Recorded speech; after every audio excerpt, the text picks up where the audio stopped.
What's up, guys? This is Anime Crossover. I'm back with another episode of What If Naruto Was Trained by the Sage of Six Paths, Part 18. And if you did enjoy this video, give this video a like and comment down below. And if you're new to my channel and like my content, subscribe and hit that notification bell for more crossover fictions with a twist.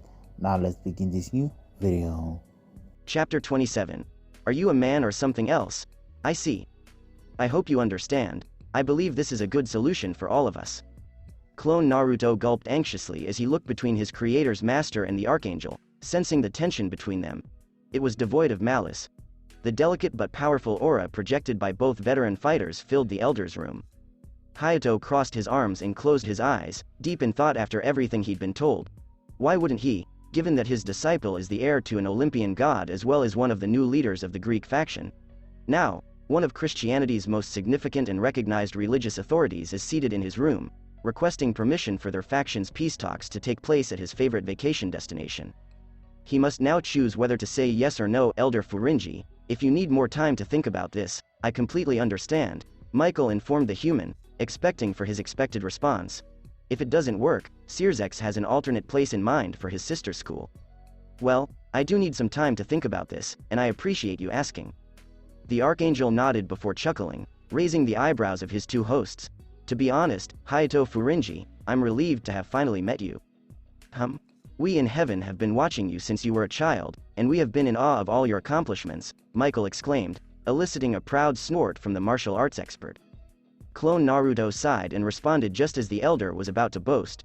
Are you currently aware of what's going on in the world, Michael? Yes, and in case you're wondering, I know you're a clone while the real Naruto is in Vegas. Eh? The clone froze at the realization. How do you know? Michael's mouth twitched with a faint smile. He chuckled, you just did. Ah, I'm joking. I received information from one of Heaven's scouts and knew you, Ria and Medusa were in charge. A surprised clone Naruto pointed at the angel, his eyes widening. How do you know about Ria and Medusa? Exactly how long have you? Clone Naruto and Hayato shaded their eyes when Michael suddenly shone brightly. They looked up to see that both Michael and the light had vanished. He bailed, exclaimed the shadow clone. Ha ha ha ha ha. The elder gazed at the irritated clone. What's so amusing about it? Nothing, oi, exclaimed the clone as he watched his master depart the room. Better get this to the boss, he said as he vanished in a swirl of smoke, leaving no evidence of his existence behind. Unfortunately, he didn't see that a lone and shocked blue eye had watched him vanish. And Naruto? Aphrodite's dimension gladiatorial coliseum. Another tremor shook the ground as Naruto and Triton struggled over the Rasengan and Triton's blade, which he dubbed Neptune's wrath after his father's Roman equivalent nature. Normally, normal weapons would not be able to stand up to the Rasengan, but Triton's sword. He looked at the gleam of the blade when the light shone on it. It's made of the ancient Olympian metal adamantine, which means it'll take a lot more power to break it. Poseidon also said the trident is made of adamantine, which is good to know. Incoming. Naruto clenched his teeth and backed up to dodge a quick thrust from Triton's sword. To his amazement, he then changed to a handstand, whirled around, and disarmed the minor god with a kick to the wrist while knocking him away with another kick to the face. How'd you like that? Why are you? The Prince of Atlantis regained his footing and doubled his pace, throwing sharp thrusts for the head, torso, and lower body, all of which were easily avoided by Naruto's body shifting and sidesteps. Triton swung his shield with its edge in lead after another strike, hoping to decapitate the blonde shinobi.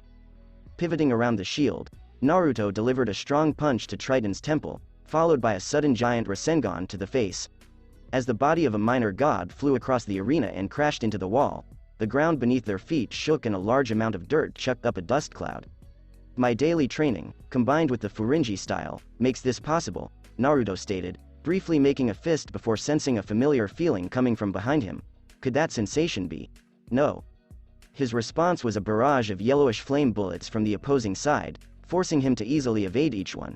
He quickly vaulted over another, rolling to avoid a jet of flames that threatened to cut him in half as it carved into the wall behind him. Darn. I missed. Somehow, Naruto said, looking at the culprit, who was a little pouting Kuroka with a trace of seduction. Why don't you stop resisting and come with us? I'll reward you with. He motioned to her body with his hands. All of this. It's tempting. It's very tempting, but my heart belongs to someone else. Well, that's a pity. Naruto created a sphere of wind around himself, his eyes enlarging, to deflect another assault of flames. Each one that smacked against his sphere gradually pulled him back. Enough of this, he said, dropping the air sphere barely in time to dodge another one. Kuroka murmured as she raised her arm to parry a drop kick, fast. When Naruto jumped off her arm and summoned another wave of flames at her blonde opponent, who vanished into the wind inside a swirl of leaves, she lashed out with a fast punch that missed. Once again, where have you gone? Her response was a pair of hands that gripped her ankles fiercely. She was now sunk into the earth, her head exposed, and a crouched Naruto staring at her. I have one question for you, and I need you to be completely honest with me. Kuroka caught sight of something out of the corner of her eye. Something was moving beneath the rubble behind Naruto, and she guessed who it was. Sure, it's not like I'm going anywhere. What are you exactly? In the meantime, Karakura town, Japan. What is it, Chad? Ichigo wondered as he and his girlfriend, Orihime, glanced up at their taller friend, who was staring up at the sky. After a brief pause, the Mexican descendant spoke, his gaze fixed on the sky. I have a feeling. Naruto is in trouble. Do you think he needs our help? Orihime inquired, her tone clearly concerned. Ichigo simply shrugged as the group continued on their way to Urahara's shop, their unofficial base training grounds. I'm confident Naruto can look after himself. But even he has limits, doesn't he? None that I'm aware of, Ichigo said, quickly hooking her left arm with his right arm. Both youngsters smiled as a result of the simple gesture. How are you doing with your powers? Are you getting better control? Chad asked Ichigo as they turned through a familiar alleyway and spotted the familiar wooden tiny shop. In comparison to having no control at all before, I'm making progress. Ha! Shut it, you homicidal maniac, Zangetsu. Right.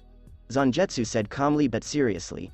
Ichigo, Orihime, and Chad entered the shop, not breaking stride as they made their way to the basement training grounds, sending a thank you to his Zanpakuto spirit.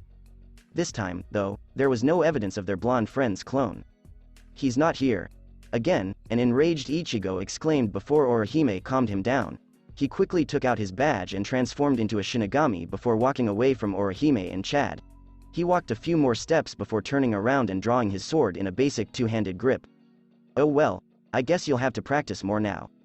Chad had already summoned his Nemean Cestus gauntlets by the time he completed his sentence, and Orihime had already slipped into an advanced karate stance taught to her by Ichigo in the golden fleece worn on her left arm. Instead of the three-piece armlet Naruto had previously worn, it was a sleek and tight-fitting sleeve with a matching fingerless glove. Ready you two? Ichigo discharged spirit energy with his left palm on his right arm. Zanpakuto pointed at Orihime and Chad. Bankai. Ichigo? Isn't that a little excessive to use your Bankai right now? Orihime inquired nervously as the smoke cloud exposed her partner in his Bankai cloak. Not really, Ichigo replied emphatically. The entire training session went on as usual, with the trio battling to help one another. Ichigo to get stronger so he can use his hollow mask. Chad to properly wield and battle with the Nemean Cestus. And finally, Orihime to learn a martial art to protect herself and increase her overall physical prowess. Gladiatorial Arena Naruto vs Kuroka and Triton. If I may ask, what are you before Mr. Jealous, Power-Hungry returns? He couldn't help but wonder as her appearance piqued his interest the instant he lay eyes on her. Kuroka's pout was quickly replaced by a smile as she responded. Why, I'm a Nekomata yokai.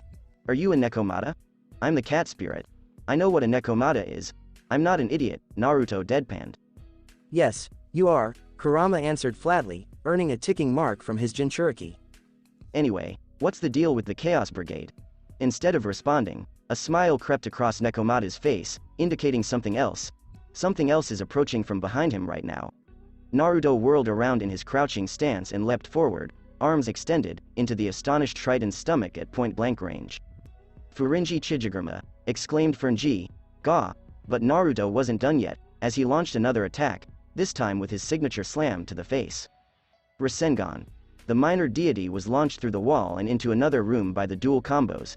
After landing, Naruto made a cartwheel to the side to avoid another onslaught of white flames that dug multiple holes in the ground where he was standing minutes before.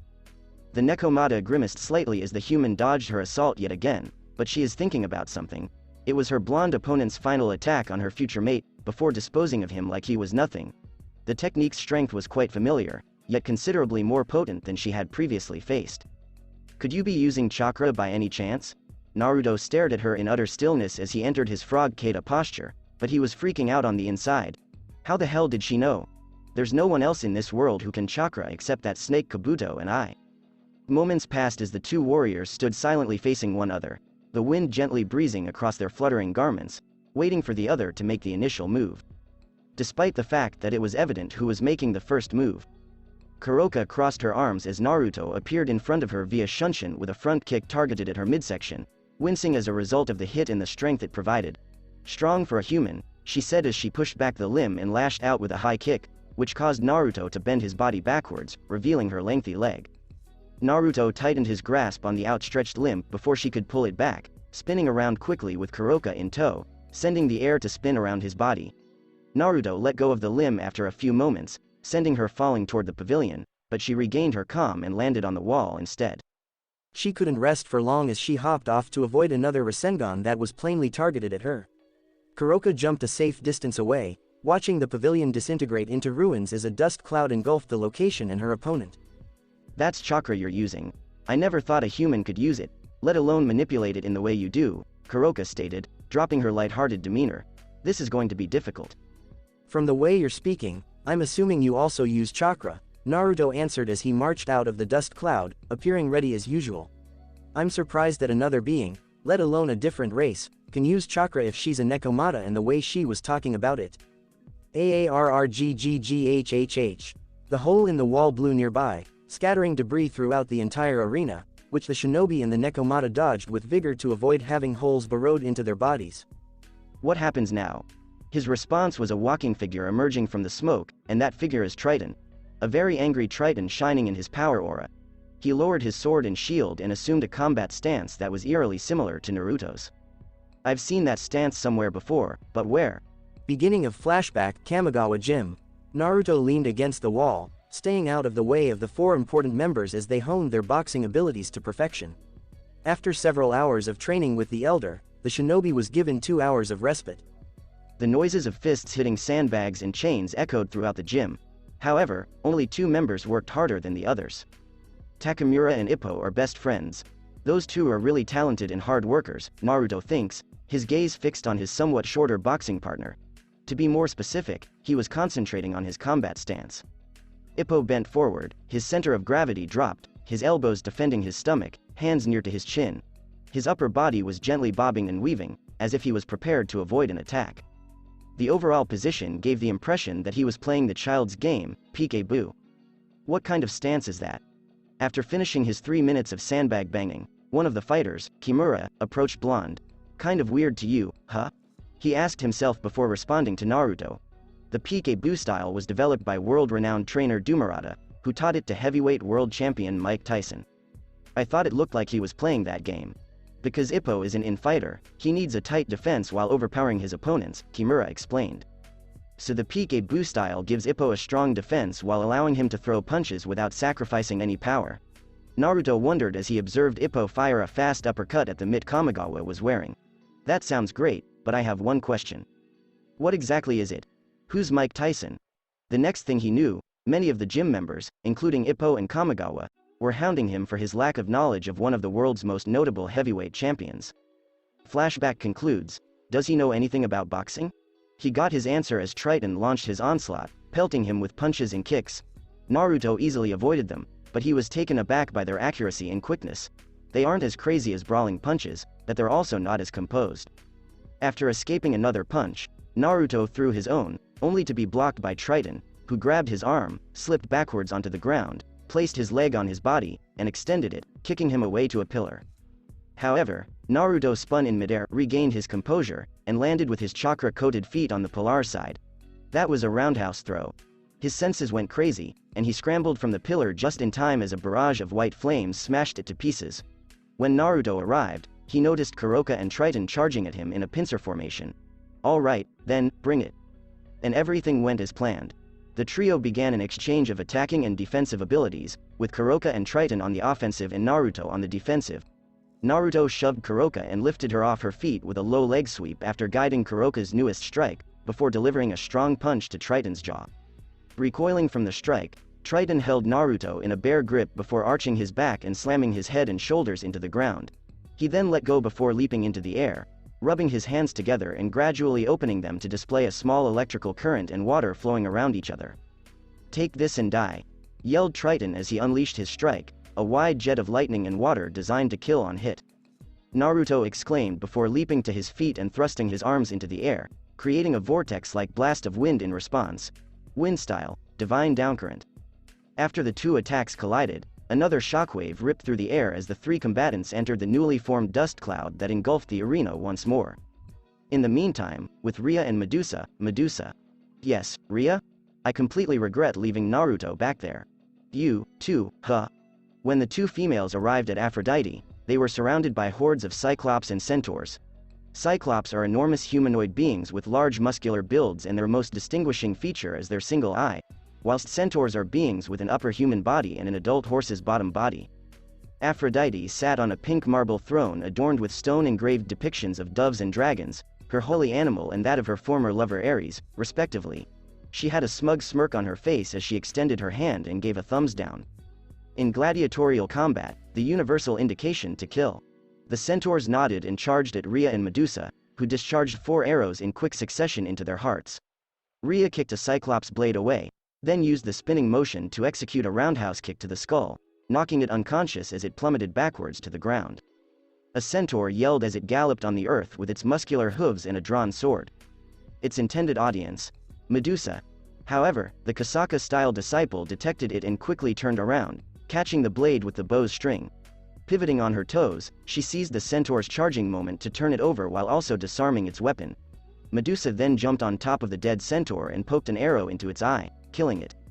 Medusa, Ria exclaimed angrily. I know. Medusa extracted the bloodied arrow from the skull before retrieving 2 more arrows from the quiver. She hopped from the centaur, turned around, and drew back 3 arrows before unleashing them into the eyes of the 3 towering cyclops that were after her. HMPH. Cyclops. Mocked Medusa as the ground rumbled from the now fallen bodies. As Medusa and Ria continued to whittle down their numbers with arrows and the slashing motions of steel fans enhanced by her titan energy, the frequency of body sounds increased. The talented female warriors were unstoppable as they dispatched the last cyclops with an arrow shot through the head and its body bisected by Rei's thrown steel fan. Ria commended her adopted sister after catching her steel fan, saying, "Good job, Medusa." The former priestess smiled and nodded. "Thank you, I say, but we're not done yet." "Not yet, at least." Aphrodite, the love goddess, approached them gently, summoning dual pink whips with red leather handles and short trident-like blades at the ends. "Are you sure you're ready?" Ria responded by pushing forward with her yellow aura-covered steel fans. As a result, Aphrodite charged back with her pink aura-covered whips. The clash of 2 immortals' strong energies, one a titaness and the other a goddess, shook the chamber forcefully. Medusa, with her arm on her brow to shield her eyes, witnessed 2 auras collide across the room in various spots, the structure trembling from the great intensity. "I wish Naruto was here to see this," the Kuroka-style pupil thought to herself before feeling another earthquake rumble through the room, this time from Ria and Aphrodite's repeated conflicts. It came from outside? I hope Naruto is alright. Gladiatorial Coliseum. Naruto vs Kuroka and Triton. Gah! Was all Triton could say after being smashed into the wall by his blonde opponent's roundhouse kick. Meanwhile, Naruto deftly avoided Kuroka's senjutsu enhanced blows. He was amazed at first when the familiar energy was coated around the Nekomata, but now he sees that, in comparison to his sage mode and senjutsu talents, her skills are a little crude and had unpleasant emotions with it. Kuroka gazed around the arena when Naruto vanished with another body flicker technique after a graceful backflip to avoid his kick. To dodge my attacks even with senjutsu is quite impressive for a human. "Thank you. I try my best," Naruto said, reappearing behind Kuroka with a ready Rasengan, which he slammed into him. When Kuroka flickered briefly before disappearing in a white light, his eyes widened slightly. "Damn, an illusion?" he said before withdrawing short inside his consciousness. "Genjutsu?" "Right again," screamed a swarm of Kurokas, who surrounded the blonde shinobi with numerous flames on top of their heads. "Hey, I'm the only one who can do that," moaned Naruto before tilting his head to the left and ducking a punch. "You again?" He didn't need to watch Triton bring his arm back for another attack. To avoid the blow, Naruto turned around and slammed his left elbow into the god's left cheek, followed by a knee to the stomach. The latest attack caused the lesser god to double over. How? He was launched into the air once more when Naruto used a wind-style jutsu while simultaneously destroying Kuroka's illusion clones. How can he? When his godly opponent's head dug deep into the wall like pain during their battle, Naruto cringed a little. That's gotta hurt. Triton put his hands on the wall and pried his head out, landing on all fours on the ground with his eyes fixed on Naruto. They were filled with rage and antagonism. Not as much as this will be for you, roared Triton, his entire body glowing purplish green with heavenly strength. A moment later, Naruto's eyes widen in surprise as the deity vanishes without a trace. It didn't take long for him to feel his body being confined by something heavy. And that something was a gleaming and enraged Triton with a cocky grin. "You're pathetic, mortal," exclaimed the minor deity as he tightened his arms and legs around the shinobi's torso. "As was to be expected for my father's poor decision, this demonstrates that you are unfit to wield his trident and title of Poseidon. Those belong to me." Naruto's ego grew as he received no response. "You're speechless, aren't you? Or perhaps you can't speak at all because my hold has cracked your chest area." Again, no response from the shinobi. Triton smugly replied, "That is the power of pancration. This fighting style was created centuries ago by my bastard half-brother Theseus and cousin Hercules." Quote. Unease shot through Triton like an arrow as he remembered a lesson he learned from his father when he was younger. When your opponents exhibit no signs of panic or desperation, even if they have little prospect of winning, you should be concerned. "Is that so?" Triton's eyes widen as Naruto turns his head slightly to exhibit a little grin, no trace of worry or terror. "Then let me show you what I'm capable of," he said as an enraged Triton drew his four limbs closer to his body, crushing his torso and spine with a loud crack. Victory, along with his father's title and weapon, was within his grasp. That is, until Naruto transformed into a solidified mass of wind, mirroring his body's outline before shrinking to the size of a marble. The stone shattered and spewed hundreds of wind blades the size of forearms in an omnidirectional manner, pounding Triton with several attacks that pulled golden liquor instead of crimson blood from his body. Ichor is the blood of the Olympian gods and their offspring. Gah! That was Triton's cry, which Kuroka heard as she dodged all of the wind blades that burrowed into the walls. By the time the procedure was finished, the walls, stands, and pavilion where Aphrodite sat before fleeing had been beaten with countless narrow holes, similar to human weaponry that use bullets. As Triton stumbled backwards, coughing ichor from his lips, he saw Naruto in front of him and delivered a high kick to the chin, sending him flying into the air. Naruto appeared above the airborne minor god, holding a Rasengan with 4 white blade protrusions in his right hand. "You!" Naruto slammed his punch into the god's back. "Wind style, Rasengan," says the wind.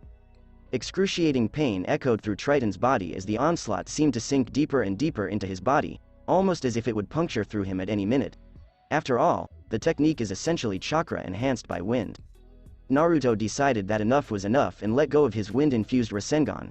"Now for the best part," he said to himself, smiling. When the completed Rasengan was released, it quickly transformed into a powerful twister-shaped blast of wind that pummeled Triton straight into the arena, causing a huge shockwave and a small earthquake as it upturned the ground in large heaps of rocks and dust clouds. "What power!"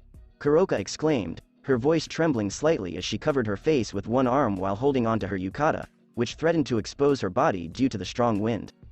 As the wind shockwave subsided, the stands began to crumble and fall from the weakened support pillars beneath caused by the combined aftereffects of Naruto's 2 previous attacks. This is no ordinary human. Not even members of the hero faction, with the exception of Cao Cao, have this kind of power to do battle with a god, even a minor one like Triton. You know, the Nekomata whirled around, surprised to see Naruto behind her, leading her to take a few steps back. "If we hadn't been enemies, you and I would probably be friends by now or in the future.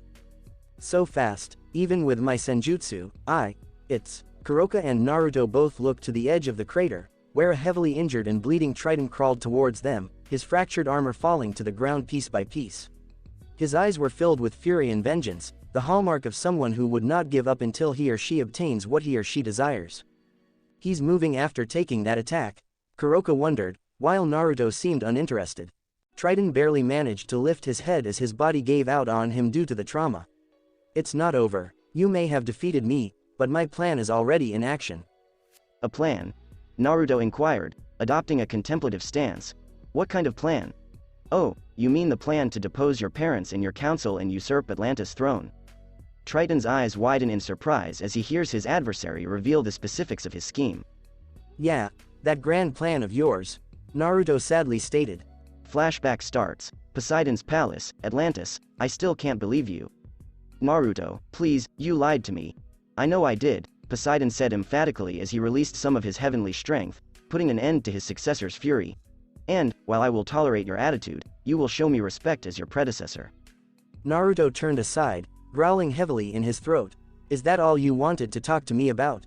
No, there's something else I'd like you to hear. Quote comma quote, quote comma quote, quote comma quote, quote comma quote, quote dot dot dot. All right, what is it? Triton is planning to overthrow me and my wife. Naruto's eyes widen in amazement as all but a small amount of rage fades from his head as Poseidon continues his revelation. Triton's activities had become increasingly suspicious for some time, so I had my most trusted agent spy on him. Just yesterday, he vanished after Aphrodite informed him of the pregnancy. When exactly is he going to do it? Sometime within the next 3 days. So, what are you going to do? Do you have any plans? The Greek god asked, nodding. Mind telling me what they are? Poseidon laughed slightly. None but one has you in it. And this is. The plan is divided into 2 parts. Find my son and beat him to a pulp if you do. Naruto cracked his knuckles and smiled. Since the last time I was here, I've been looking for an excuse to beat him up, and the second part? The second part is. Flashback concludes. And the second part is. Naruto took out his ninja pouch and brought out the unique conch. It was a gift from Poseidon on his first visit to Atlantis. You're going to lose the one thing you treasure the most. What do you mean by that? Before Naruto could respond, a dazzling flash of blue light burst from the conch and remained still. It was a gateway leading to Atlantis' throne room. By the time, Kuroka had bailed out of there using one of her strange techniques, for which Naruto was mocked by his tailed beast partner for allowing her to flee, but he chose to ignore it. The blue light faded gradually until it was only Poseidon in his battle gear, wielding a dark blue double-edged sword with a green hilt and a sapphire jewel inside the pommel. An etched trident near the guard shone light blue in contrast to the rest of the weapon. Triton's body trembled as his father's blade began to glow reddish-green, followed by multiple tendrils snapping out of it and wrapping themselves around the minor god's limbs and legs. Father, no. That's right, Triton, the thing you cherish the most. Triton screamed in agony as his heavenly power was slowly absorbed by the tentacles and began flailing around in misery. Poseidon's blade slashed through his son's immortal heart, exacerbating the suffering. Is your immortality and power, Naruto said as the screaming and writhing died away. That meant only one thing to him, and Poseidon knew it as well. Triton no longer existed in this or any other reality. It's done, Poseidon said, sheathing his sword as Naruto stowed the conch. He turned to confront his blonde replacement. Thank you for your help, Naruto. When Naruto noticed the sadness in Poseidon's eyes, he said solemnly, no problem. Killing your son couldn't have been easy for you. No, but it was absolutely necessary. Naruto shook his head, expressing his displeasure. It is never necessary to kill one's child, regardless of the choices made by that child. Poseidon began his journey to the portal while carrying his slain son's body. He was about to walk into it when he felt a hand on his shoulder. Thank you, that was exactly what I needed to hear. When the Olympian God looked at his successor, he saw the same disapproving eyes he had seen before in Atlantis. You're still upset. I asked you that day, and you lied right in front of my face. How else am I supposed to react to such news? You wanted to know, and now you do. Deal with it, Naruto. The process is halfway finished, and it won't be long now. I never wanted it, Poseidon. I told you that on the day of the contest of the gods. And that's why I did it. A man who doesn't want anything but has the will to fight to protect your loved ones and the people around you. That kind of man can't be bought, bribed, or corrupted with money, power, or otherwise. Still, you should be honored by this, Naruto. Few mortals have ascended to the level of being before you, such as my nephew, Hercules. Poseidon eventually sighed and ran his palm over his head. You'll have to accept it sooner or later, and I'm sure your fox friend will tell you the same thing. You know, he's right, I would and will tell you the same thing. Shut up, I'd better get going, I have to inform my wife of our son's untimely death. The blonde shinobi gave him a nod. You know, your mother and Medusa are here. Do you want to wait for them? He replied with a shake of the head. Some other time, then. Poseidon stated before entering the portal, some other time. After the portal closed, Naruto stood in silence in the arena, reflecting on the truth his predecessor revealed to him in Atlantis. Naruto. Before responding, the Jinchuriki shook out of his trance. Ashura? Do you have something on your mind? That technique you used on Triton earlier. Which one? Naruto inquired, noting that he had only utilized 2 of his ninjutsu in the combat. Ashura groaned via the link before elaborating on the technique in question. Was that the shadow clone jutsu that released those small wind blades and pummeled Triton? Yeah, Naruto couldn't help but smile at his latest achievement. A clone technique that follows the 2 steps of the Rasengan and releases many wind blades once the clone disperses, either by my hand or by my enemy's hand. The wind style. Shadow clone jutsu. An impressive technique, if I may say so. I wasn't expecting the damage output to total the coliseum, Naruto reflected humbly. I'll have to be more careful from now on. However, that didn't last long as another explosion shook the coliseum. That was probably Ria or Medusa. With that, Naruto dashed down the tunnel Ria and Medusa had used earlier to pursue Aphrodite. Hopefully he didn't miss any of the good stuff. Aphrodite versus Ria and Medusa. Ria deflected one of the whips while unleashing another of her power-enhanced slashes at Aphrodite, which she deflected with a quick sidestep. Medusa, on the other hand, unleashed another barrage of arrows, which were swatted aside like flies by the secondary whip. As she retracted her dual whips, the love goddess chuckled. "Don't tell me that's all you two have," she said as she saw Ria and Medusa take their separate martial arts stances. "With my whips of love, you can't possibly defeat me." Medusa and Ria both glanced at her with deadpan expressions, then looked at each other before returning their gaze to Medusa. What? A sweaty Aphrodite couldn't help but wonder. "Seriously? Whips of love?" says the title. With an embarrassed blush, Aphrodite mumbled, "It was the best I could come up with." "That wasn't good at all. I've never heard a better name in my life," Ria pointed out, and Medusa concurred by nodding her head. Aphrodite, the aforementioned deity, perked her head slightly, drawing her attention. "Are you sure you want to keep doing this?" Aphrodite only scoffed at her remarks and flicked her wrist to commence the action of her whips. "Why? Are you scared of losing?" "No." When Ria seemed to vanish into thin air, Aphrodite's eyes widened as she felt something metal pointing at the base of her neck. When she looked behind her, she noticed Ria holding one of her steel fans. "I'm afraid that I'll lose another sister." How did you?" Ray's green eyes narrowed at her. "Remember, Aphrodite, that you are a goddess, not a titan like myself. Although you and my children were stronger than us back then, I've trained myself to become stronger over the centuries while you—" She pushed her fan slightly, causing Aphrodite to flinch as her skin was ready to be sliced, "laid on your back with millions of men to satisfy your lust. As a result, I'm now the one who is stronger than you." As her older sister continued to speak, Aphrodite scowled. "I've always been stronger than you, but I wasn't aware of it until I met him." She didn't notice the faint blushes on Ray's cheeks, but when she looked back, there was no trace of them. "You have 2 options. Surrender or lose what most immortals fear losing. I'd think twice about your decision." Naruto emerged in front of the females, surrounded by a flurry of leaves. "Given your position, I'd go with the first option, while you still can." Aphrodite remained silent for a bit before minutes passed. She finally gave up by dropping her weapons and sighing. "Damn you." Her eyes slid back after she felt a firm thing on her neck, and she went to sleep. Naruto and Medusa stared wide-eyed at the fallen goddess before turning to face Ria, who clapped her hands to get rid of the dirt after putting aside her weapons. "What?" she inquired innocently. "What was that?" Both Naruto and Medusa yelled at the same time. "Well, I've always wanted to do it since she was a kid and started causing trouble." Now, Ria spoke as the room began to transform into the Julius Caesar's penthouse suite, a strong indication that they had returned to Earth. "Shall we go home?" "Somewhere in South America, with Kuroka, so, that's what happened." Kuroka. The 2-tailed Nekomata diverted her gaze from the individual in front of her. It was a young woman dressed in a gothic Lolita gown, with glossy long black hair that reached her hips and eyes. The 2 females were encircled by a dense forest that seemed to stretch for kilometers. The trees are so tall that the sunlight barely reaches the cold, muddy ground through their leaf-covered limbs. The human. He was stronger than Triton and I had anticipated. Kuroka reacted without her normal flirtatious demeanor. He even uses chakra, a power that I thought only my kind could use. Oh, despite her blank appearance, the young girl sounded curious. Is there something else? Somehow, his chakra is far more powerful than anyone of my kind, including my own. Also, his chakra skill is comparable, if not superior, to mine. The small girl chuckled at the Nekomata's awe and envy as she stood up and headed towards the edge of a cliff. She disliked this planet since it was usually loud and raucous, in contrast to her home, the dimensional gap. She liked how it was usually quiet there. Until the Dragon of Dragons, Great Red, snatched it from her. "Hey, Ophis, you're scaring the animals, including me." Ophis looked down at her feet and noticed that the cliff had shrunk to more than half its previous size. It now looked like a crooked crescent moon, with the outer edges like sinister arms from a children's story.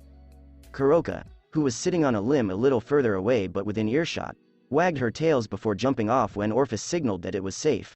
You were thinking about him, right? Ophis turned around and strutted back casually. That's when she saw something unusual about Kuroka's golden eyes. I see what you mean now. You see what? You're intrigued by him. The man. Kuroka's fidgeting was noticed by the dragon god. To be honest, choosing Triton as a minor god was a mistake. According to what you told me about their combat, as well as recent reports and whispers in the underworld, his might and skills are superior to most humans, including those in the hero faction. Really? Also, there's something else that bothers me. Is there something bothering you? Kuroka gave an exaggerated look of surprise. Do tell. Ophis gave her typical blank expression to her Nekomata coworker. You mentioned that Naruto Uzumaki, the human, possesses the trident of Poseidon, correct? Yeah, and he didn't use it at all during the battle. Kuroka's eyes furrowed as she replied, yes, yet again. What exactly are you thinking? Something else is at work here. HMPH. Ophis nonchalantly waved her little palm and opened the dragon gate, a massive gray magic circle with an elaborate dragon's head in the center. I believe that things are about to change for us gods. What exactly do you mean by that? The dragon god left through her dragon gate, leaving behind a pouting Kuroka. I don't like it when she's holding something back. A little smile appeared on the Nekomata's lips as she stared up towards the sky. Perhaps a visit to my younger sister will lift my spirits. Or maybe I should pay that human a visit. She laughed quietly behind her hand. Because he uses chakra, it should be much easier to find him. The Nekomata opened a purple gateway before entering it, and it then closed. 2 days later, somewhere in Japan. See, Master? Yes. Where exactly are we going? If I tell you, it won't be kept a secret. Hayato only laughed, eliciting an annoyed groan from his apprentice. Naruto, Ria, and Medusa had returned to Ryozanpaka not long after their battle with Triton and Aphrodite. For the latter, she has a wonderful space in an adamantine-built cell near the intersection of Tartarus and Chaos, the realms even deeper than the underworld. No being less than a deity can enter those realms, and the Olympian gods themselves fear them. Also, the world has returned to normalcy. Sort of. The cities confined by Aphrodite's lust clouds have been released, albeit their citizens were less thrilled about discovering that they had slept with complete strangers. Marriages were reported to be dissolved, and divorce rates rose. On the other hand, the incident did result in some marriages, which is a good thing, in a way.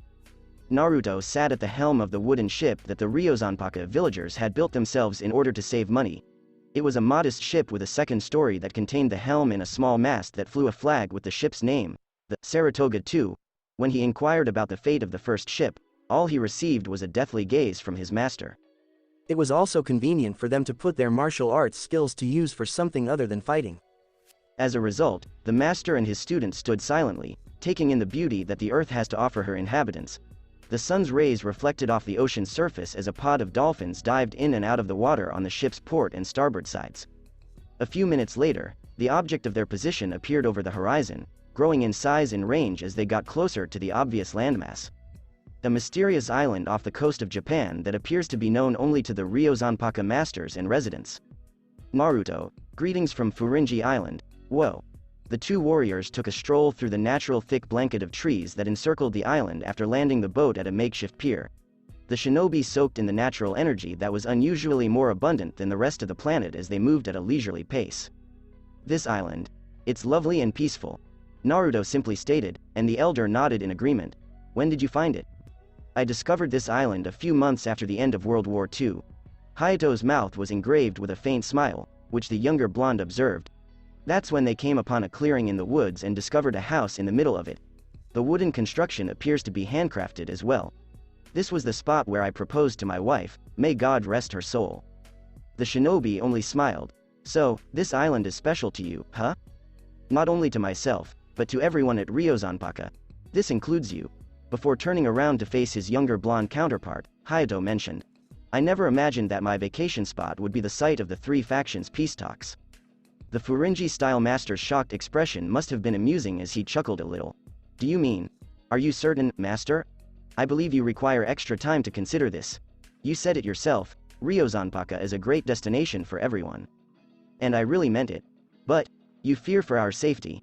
Hayato rightly stated that he had already figured out his disciples' concern and worry about his fellow martial artists and close friends. His response was a nod. A man who only cares about himself can only grow stronger, and that mindset limits his abilities. However, a man who cares about everyone in his life and strives to protect them to the best of his ability will find that his strength grows inexorably. Hayato noticed his apprentice had a thoughtful expression on his face. Naruto, does anything else bother you? Quote. And what if that man isn't a man anymore? Naruto responded in a cryptic manner. That he's evolving into something else. He'd never wanted to be there in the first place. Such as? Naruto, if something is genuinely bothering you, you may always talk to me about it. Hayato reassured his disciple, only to have him shake his head. I never wanted it. Naruto clenched his teeth and clenched his fists in rage. He's already told me, but why me? I can't help you unless you tell me, Naruto. What exactly is it? Naruto finally responded with a tremble in his voice after a short yet intense moments. I'm becoming more like him. Master. Naruto peered solemnly into the towering man's eyes. A moderate breeze blew through the neighborhood, causing Hayato's robe to flutter gently as a lone cloud passed overhead, briefly shutting out the sun. The sun soon returned to its life-giving beams as the shinobi revealed to his martial arts instructor the wisdom that would transform his former life forever. After 3 hours, Ryozanpaka Dojo Rei's life is routine, as she just folded the last clean clothing and set it atop her basket. She noticed Kenichi on the floor again as she brought it to the dojo's main building, his swirly eyes revealing his unconsciousness. Poor Kenichi. Rei's gaze was drawn to the other side of the dojo grounds, where Medusa was desperately evading. CDs, bad Medusa. These two were fighting. Master, no longer. No. Take a break. Ria laughed as Medusa's calls for rescue began, only to go unanswered. As she entered the room and sat on her knees, she began to separate the clothing into groups that belonged to Ryozanpaku residents, such as Sakaki's beer-stained boxers that refused to come off and Miu's bras and matching panties. After a few moments, the Titaness had completed her task and was going to summon the masters when she felt a familiar presence behind her. Miu, she turned around to see the Ryozanpaka princess frowning instead of smiling. Miu? Is there a problem? Miu. Ria stood up and was surprised when Miu's eyes welled up with tears. Who exactly are you? Miu swallowed before rephrasing her query. Who exactly are you? And who exactly is Medusa? Who exactly is Naruto? I don't understand. Ria stated that she has no idea what happened. A few days ago, we had a visitor who claimed to be a Naruto friend. Michael was his name. Rei's eyes enlarged slightly before returning to their original state. Michael. As in Michael the Archangel of Christianity. Naruto did mention him a few times on our journey back, now that I think of it. I was about to leave after giving them tea, but... Her lips twisted as she battled to find the right words. I didn't mean to eavesdrop, but I was curious. Oh no. I heard them talking, and the next thing I knew, Michael vanished in a bright light, followed by Naruto, who vanished in a smoke cloud.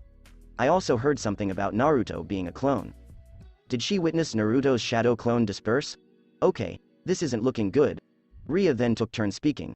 Miu, I think Naruto and Michael's disappearances are magic. Miu, who was crying and miserable, transformed into a happy little girl with sparkling eyes who was at the circus in an instant. Magic? Miu, the joyful one, repeated. Yeah. Ria took a minute to think. Michael is a former magician who taught Naruto a few tricks, such as the disappearing in smoke trick, and Medusa and I were the assistants at the time. He knew you were there, so he decided to play a joke on you. Oh, really? As a metaphorical dark cloud appeared above an innocently smiling Miu, a sweat drop slid down Rei's head. Then I guess he wouldn't mind not having ramen tonight. Hello, everyone. Consider the ninja. Naruto entered the room after saying goodbye to the elder who was making his way to his chamber. It was their day off from training, and Naruto understood why, as he was still digesting it himself. I still can't believe it. He soon found himself staring at a furious Miu with his arms folded. Miu, is there a problem? Outside of his closed door, the elder heard loud commotions from his granddaughter and his ninja apprentice. He chuckled as he sat in the center of his room in a meditative stance, the exact position Naruto uses for meditation. Hayato closed his eyes and reflected on what Naruto had said to him. The words that will change his previous life for good. I'm on my way to becoming a god. To be continued. That's it for this part, guys. Thanks for listening to this video. If you did enjoy this part of the story, like, share and subscribe for more, and thank you all for having support, and have a great day.